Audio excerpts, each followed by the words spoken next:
안녕하세요. 저는 결혼을 막 앞뒀던 애신인데요. 여러 기혼자분들의 조언을 구할 수 있을 것 같아서 이렇게 사연을 보내게 되었습니다. 제 나이는 올해 37이에요. 예전 같으면 늦었다고 할 수도 있었겠지만 요즘 사람들 결혼하는 추세를 보면 절대로 늦은 나이도 아니라고 생각했습니다. 그러니 결혼을 서둘러 하려는 마음이 지금까지도 없었죠. 다만 제가 1년 전부터 교제를 해오던 남친이 있었는데요. 이 사람을 만나면서는 괜히 결혼을 빨리 해보고도 싶고 하면 좋겠다는 생각이 들더라고요. 이왕 하게 된다면 더 빨리 하는 게 낫지 않나 싶은 생각도 들었을 정도로 저에게는 배우자로 딱인 사람이었습니다. 둘 다 비슷한 학력의 직장, 그리고 사는 동네까지도 가까웠던 바람에 영락없이 서로에게는 조건까지도 잘 맞았죠.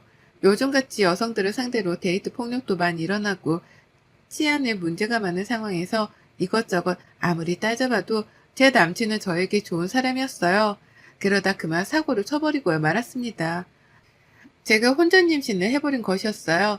아직 식도 올리지 않았고 혼인신고조차 안 한 처녀인데 덜컥 임신을 해버린 겁니다. 머릿속이 순간 까마득 하더라고요. 제가 코로나에 걸린 적이 있어서 잠깐 마법의 날이 찾아오지 않았을 적에도 코로나 후유증일 것이라고만 생각을 했습니다.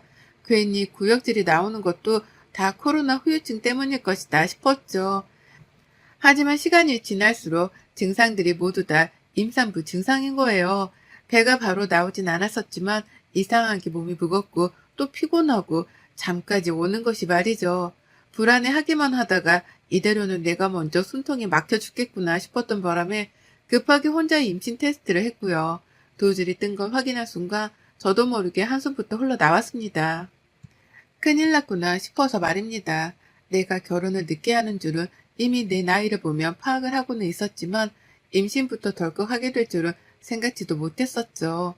이걸 어쩌나 잠깐 고민을 했지만 남친에게 털어놔도 괜찮을 거라고 바로 판단을 내렸습니다. 연애를 해오며 지금까지 제가 못났다고 생각해 본 적이 없는 사람이었었고, 그랬었기 때문에 충분히 믿음직스러울 거다 싶었죠. 아이를 혼자 가진 것도 아니고 다 큰 결혼 정년기에 남녀 둘이서 만들어낸 것이었으니 제가 임신을 했다고 하면 남친이 충분히 이해해주고 또 감싸줄 거다 싶었습니다. 적어도 제가 알던 제 남친은 그런 사람이었어요. 그런데 이게 참 막상 최악의 상황이 닥쳐보고 나니까 사람의 본심이라는 것이 튀어나오더라고요. 안 그럴 줄 알았던 사람에게까지도 말입니다. 설렘 반 긴장 반으로 임신 사실을 알렸더니 제가 한숨을 쉬었던 것처럼 똑같이 남친도 한참 한숨을 쉬며 이 사태를 어떻게 해결해야 하냐고 고심을 하더라고요. 축하한다는 말 한마디라도 예의상 해줄 거라 생각했던 예상과는 달리 너무나 차갑고 싫어하는 티를 내기만 하던 남친의 모습에 무지하게 실망하고 또 서글펐습니다. 그리고 그때서야 살짝 정신을 차렸죠. 내가 너무 축하를 받을 것이라고만 생각을 하고 있었는데 지금부터라도 정신을 차리고 냉정하게 현실을 판단해야겠다고 말입니다. 그래서 하나부터 열까지 남친을 부여잡고 상의를 해가며 아이를 어떻게 해야 할지, 우리가 더 관계를 지속해야 할지에 대해 끊임없이 대화를 나눴습니다. 그러다 결론은 아주 뜬금없는 곳에서 결정이 되었어요. 애비 시어머니라는 분께서 아주 적극적으로 저희 두 사람의 문제를 해결해 주겠다고 나서신 겁니다. 결혼을 꼭 하라면서 말이죠. 임신 사실을 털어놓은 후 이틀 내내 남친이랑 앞날에 대해서 대화를 나누며 저 또한 많이 복잡하고 힘들었던 때였어요. 감히 저희 부모님께는 이 사실을 먼저 털어놓지도 못한 채 일단 남친이랑 의견 조율을 다 하고 나서 나중에서야 말씀을 드릴 계획이었습니다. 안 그럼 우리 부모님께서 저에게 많이 실망할 일이 생길지도 몰랐으니까요. 부모님의 눈치를 누구보다 많이 보면서 남친과 대화를 하던 중이었는데 예비 시어머니께서 연락이 오시더니만 옆에 제가 있다고 하니 이곳으로 오겠다면서 당장 만날 약속을 잡아버리셨습니다. 정말 한순간에 만남이 성사된 것이었죠. 혼전 임신을 하기 전까지만 해도 결혼을 당장 해야겠다고 말을 주고받은 게 아니었는지라 서로의 부모님을 뵐 일은 없었거든요.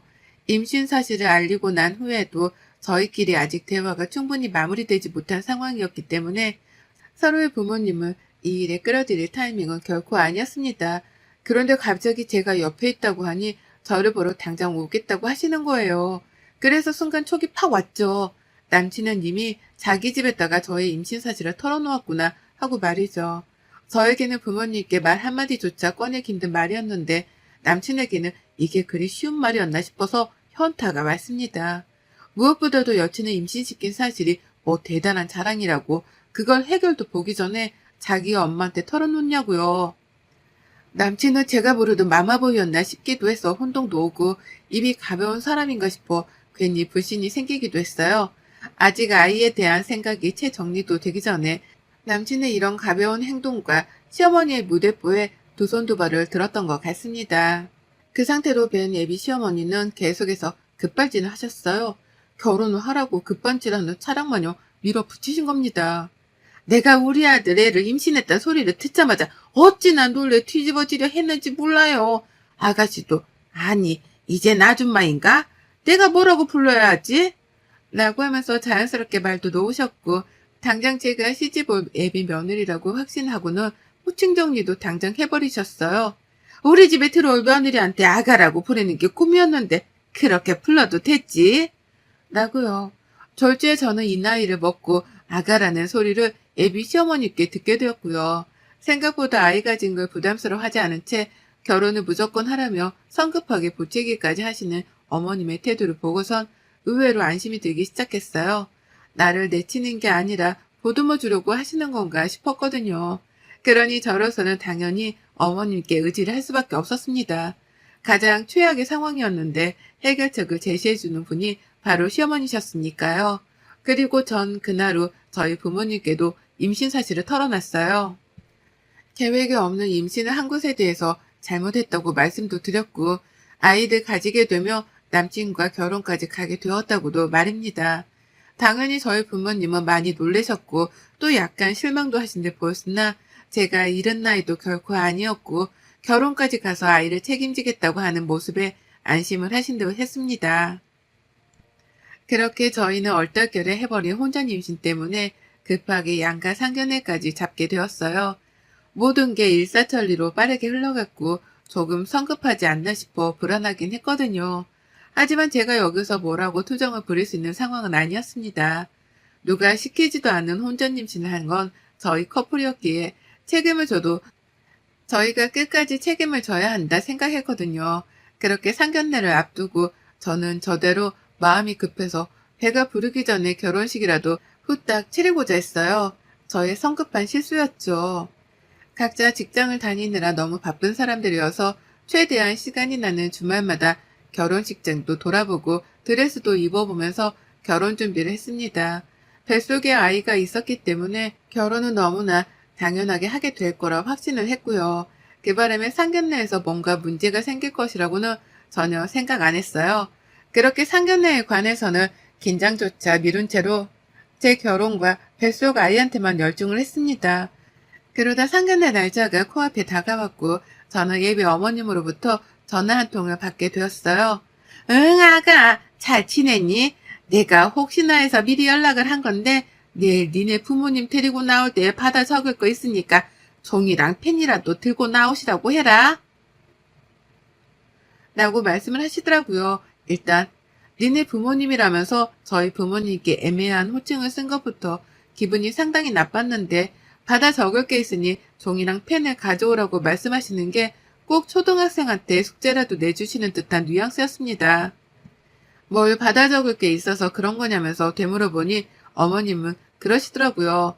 어차피 닐 다 말할 건데 내가 지금 너한테 말을 또 해서 뭐하니? 피차 우리 서로 바쁜 사람들인데 할 말 또 하지 말고 내일 보자. 아가 너도 푹 자고. 라고요. 그렇게 전화가 마무리되었어요. 영문도 모른 채 저는 받아 적을 종이랑 펜을 챙겼고 차마 이 말을 저희 부모님께 하지는 못했습니다. 누가 들어도 애비사돈이 무례하다는 오해를 사기에 충분했으니까요. 그리고는 내심 혼자서 생각했죠.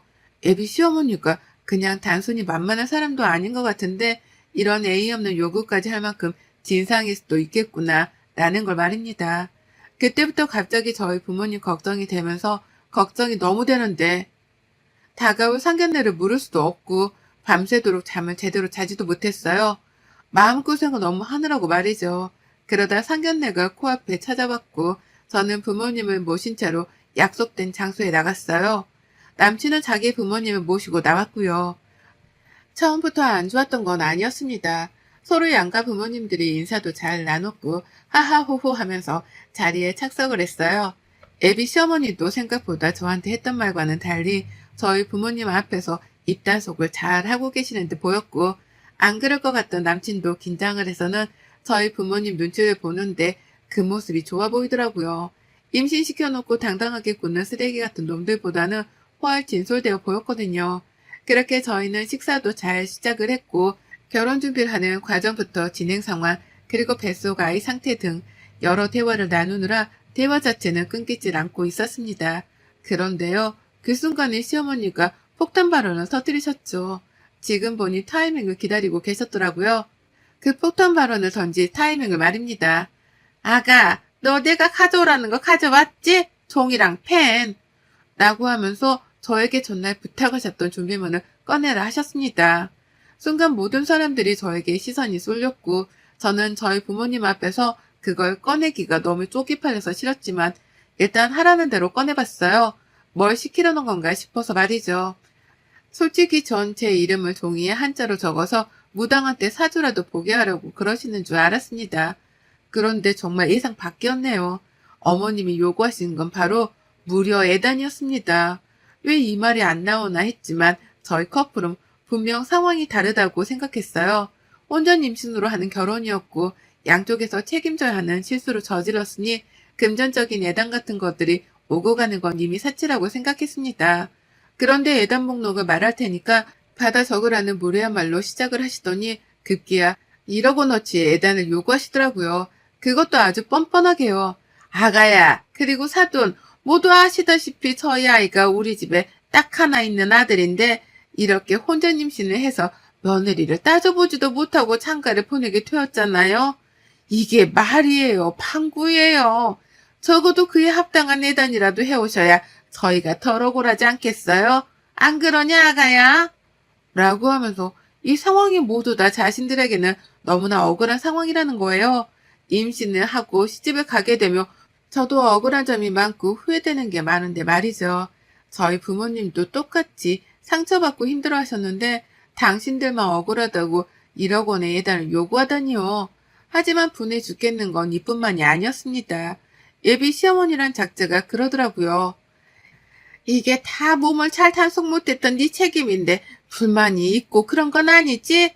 좋은 직장 다니면서 여태 시집도 안 갔었는데 그런 네가 1억이 없을 리도 없고 이걸 가지고 부담스럽다며 못 주고 그런 건 아니지? 라고요.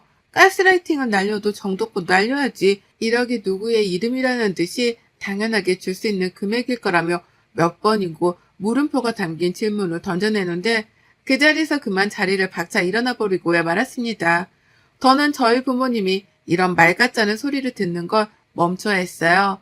그리고는 남친과 어머님을 번갈아 가며 이렇게 물었습니다. 어머님은 얼마나 주실 건데요? 저희 집에요? 저도 임신을 해서 지금 시집을 가야만 하는 상황인데 저희가 억울한 건 안 보이세요? 라고요. 몸을 단속 못한 건 나뿐만이 아니라 어머님 아드님도 마찬가지라며 격양이 돼서는 얼굴이 뻘개져 언성을 높였더니만 애비 시어머니가 그러시더라고요. 아휴, 행실이 참 폭이 그렇네.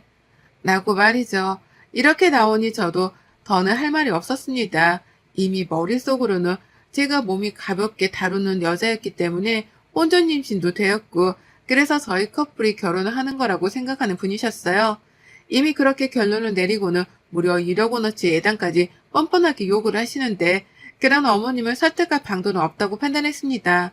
사는 동네도 비슷하고 환경도 비슷해서 경제적인 상황도 우리 집이랑 다를 바가 없을 게 뻔한데 어떻게 1억 원이라는 어마어마한 예단을 요구할 생각을 했는지 도통 이해를 할 수 없었어요. 아빠가 괜히 헛기침을 하며 허허 웃으셨는데 그건 저만큼이나 어머님 말씀에 황당해 하셨죠. 여기서 빠르게 판단을 해야 내 남은 인생이 시궁창으로 빠질지 아니면 구사일생을 해서 다시 잘 살아갈 수 있을지 결론이 날 거다 싶었습니다. 뱃속에 아이가 있는 상황이어서 마냥 객관적이고 냉정하게 판단할 수는 없었어요. 잘못했다가는 죄 없는 내 아이만 불쌍한 인생을 살아가게 될 수도 있었으니까요. 하지만 혼전 임신을 한 것에 대해서 여자 쪽으로만 책임을 돌리고 내 부모님이 옆에 계시는 와중에도 몸을 잘 단속 못해서 임신을 한 거라는 믿을 수 없는 발언을 퍼부은 시어머니셨습니다. 그런 말과 생각하는 분들을 두고서 결혼을 하겠다고 더 얘기를 나누긴 힘들었네요. 결혼을 할 이유도 없었고 말이죠. 그래서 당장 판가름을 내렸어요. 이 결혼은 더 늦기 전에 지금 당장 파토를 내고 없던 일로 해야겠다고 말입니다. 뱃속 아이는 나한테 있었고 결국 내가 결혼을 해서 아이 아빠를 두고 사는지 마는지에 대해서 결정을 해야 할 일이었네요. 어차피 뱃속 아이는 남친과 저의 아이였기 때문에 양육비 요구는 당당하게 할 수 있었고 그래서 혼자서 아이를 키운다고 해도 크게 달라질 건 없다 싶었습니다. 조금 전까지만 해도 혼자서 아이를 키운다는 것에 대해서 전혀 이해를 못하고 또 무서워 겁이 났는데요. 시어머니의 말도 안 되는 막말을 듣고 나니 저 혼자서도 아이를 너무나 잘 키울 수 있을 것 같은 자신감이 팍팍 들더라고요. 저 혼자서도 남편이라는 존재 따위 없이 좋은 환경에서 아이를 더 건강하게 키울 수 있을 거란 확신까지 차오른 그때 저는 당당하게 요구했습니다. 이 결혼은 처음부터 없었던 걸로 하겠다고 말입니다. 애초에 결혼이란 걸 할 생각조차 없었다는 듯이 저는 냉정하게 말했어요. 됐어요. 그럴 바에는 이 결혼 안 하는 게 낫지. 엄마 아빠 일어나. 나 혼자 키우고 말지. 저런 내 아빠에 저런 할머니 내 아이한테 필요 없어. 라고요. 그러자 저희 부모님 처음에는 다시 한번 생각을 해봐야 할 문제라면서 시어머니를 다독이더라고요. 애단 1억은 너무했고 그 중간에서 조율을 하며 합의점을 찾자고 말이죠. 아무래도 딸이 혼자서 아이를 키우려고 하니 너무 걱정이 되어서는 일단 애비 시어머니께 최선의 대답을 들어보기라도 해야겠다 싶으셨던 것 같습니다. 하지만 저의 단호한 태도에 시어머니는 오히려 역정을 내며 성질을 부리셨고요. 그런 태도를 보고 있던 저희 아버지가 정말 먼저 터지고야 마셨어요. 내 딸이 당신들인 줄 아나 본데 착각하지 말고 말 똑바로 던지세요. 라면서 아주 단호하고 멋지다 싶을 정도로 옳은 말을 호탕하게 뱉어내셨습니다. 어찌나 보는 저까지도 무서웠는지 몰라요. 아빠가 나서서 옳은 소리를 하니 애비 시어머니가 방금 전까지 1억 어쩌고 하며 주접을 떨더니 더는 말을 꺼내지 못하더라고요. 그러면서 남친이랑 예비 시아버지를 막 쳐다보는데 그 모습은 마치 자신을 얼른 도와주려 한마디라도 거들어달라고 신호를 보내는 것만 같았습니다. 하지만 남친이랑 예비 시부는 그 어느 누구도 그 상황에서 더 말을 보태지 못했어요. 자기들도 알았던 거죠. 임신을 한 게 저 혼자만의 책임이 아니고 당신 아들에게도 책임이 있는데 시어머니가 무례하게 나섰다는 걸 말입니다. 그래서인지 남친은 자기 엄마 편을 들기보다는 그제서야 저희 아버지를 진정시키려 하기만 바빴어요. 오해가 있었던 것 같다는 말도 안 되는 변명을 하면서 어떻게든 더 대화를 이어나가 보려 했는데 이미 때는 늦었죠.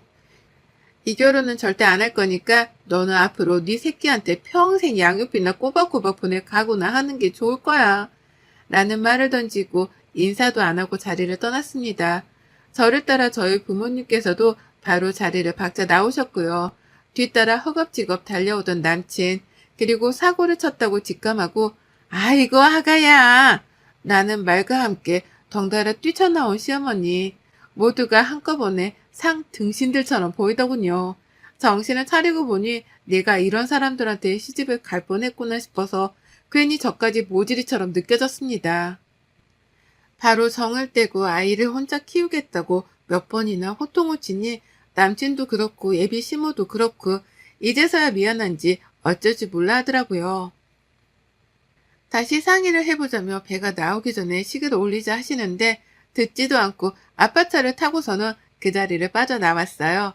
남친에게는 정말 이별이라며 헤어짐을 통보했고요. 이렇게 저는 결혼을 파토냈습니다. 뱃속 아이는 지금도 너무 건강한데요. 남친하고는 정말 결혼이 너무 하기 싫더라고요. 시어머니 때문이기도 했고 여러모로 상황이 저에게 결혼을 하지 말라고 신호를 보내는 중인 것만 같았습니다. 그래서 더욱 냉정하게 판단하기로 했고 그 결과 저는 아이를 혼자 키우면서 남친에게 양육비를 요구하는 것으로 결정을 내렸어요.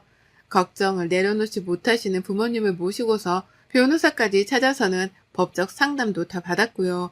혹시나 하는 상황을 대비하기 위해서 남친에게는 양육비가 미지급 대시에 청구 소송도 감행할 예정이라는 통보도 보내놨습니다.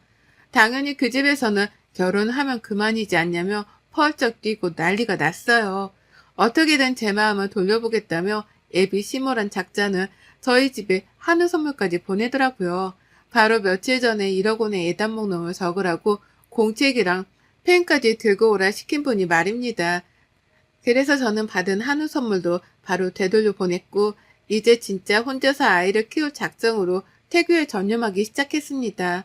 혼자서 아이를 키워야 한다고 생각하니 전보다 더 마음이 강해지는 기분이 들더라고요. 어떻게든 나 혼자 해내야 한다는 생각에 불안하기만 하던 마음은 어느새 단단해져 가기 시작했고 지금은 어떻게든 아이를 잘 키워보겠다며 돈도 더 열심히 모으고 있습니다. 저희 부모님도 적극적으로 도와준다고 하는 바람에 현재 다 같이 살 목적으로 이사도 알아보고 있어요. 최대한 남친한테서 멀리 떨어져 살며 건강한 정신 상태로 아이를 낳으려고 말이죠.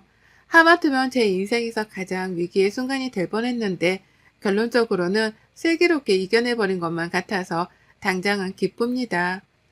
아이를 혼자 키우면서 우여곡절이 많겠지만 시작부터 1억 원을 뜯기고 시집을 가는 것보다는 이게 훨 현명하다 싶어요. 차라리 그 1억 원으로 내 아이에게 더 맛난 걸 먹이고 입히며 키울 수도 있는 거니까요. 먼저 1억이란 말도 안 되는 개소리로 저의 결정에 도움을 주신 예비 시어머니, 아니, 아줌마, 정신 똑바로 차리고 사세요. 당신 때문에 당신 아들은 자기 자식도 제대로 못 보고 양육비나 내주고 살아야 할 처지가 되었네요. 하나뿐인 아들이 소중하다더니만 아줌마 때문에 당신 아들 인생이 곤두박 지치게 생겼네요. 여러분의 생각은 댓글로 남겨주세요. 오늘도 시청해 주셔서 정말 감사합니다.